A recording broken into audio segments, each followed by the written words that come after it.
छोटे से गांव में रहीमा नामी बूढ़ी माँ रहती थी। उसका बेटा शहर में नौकरी करता था।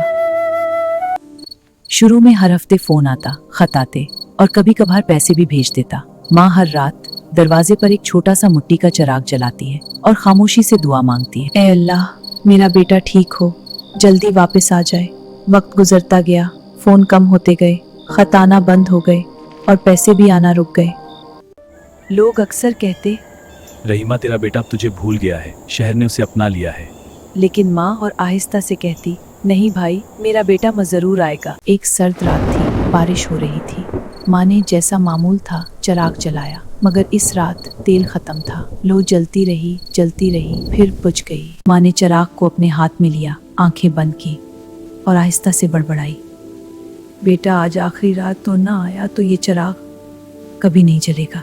अगले दिन सुबह सवेरे गांव में अचानक शोर मच गया। एक टैक्सी आकर रुकी और उसमें से एक जवान उतरा। उसके कपड़े मेले थे, चेहरा थका हुआ था, लेकिन उसकी आंखों में आंसू थे। वो सीधा माँ के घर की तरफ भागा। दरवाजा खोला तो देखा माँ फर्श पर बैठी थी, चिराग हाथ में पकड़े हुए सांस ले रही थी, मगर बहुत कमजोर ले। बेटा गिरिया करता हुआ उसके पास गिर पड़ा। बेटा तू आ गया। चिराग बुझ गया था, मगर तेरी याद ने उसे जलाए रखा था। बेटा रोते हुए बोला, माफ कर दो।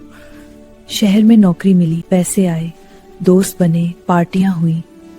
अमीम, जब सब कुछ खो दिया, नौकरी गई, दोस्त छोड़ गए, तो याद आया कि असल दौलत माँ की दुआ है। मैं गुनाह हूँ बेटा, माँ की दुआ कभी जाया नहीं होती, तो आया, बस यही काफी है। उस दिन के बाद बेटा माँ के साथ ही रहा।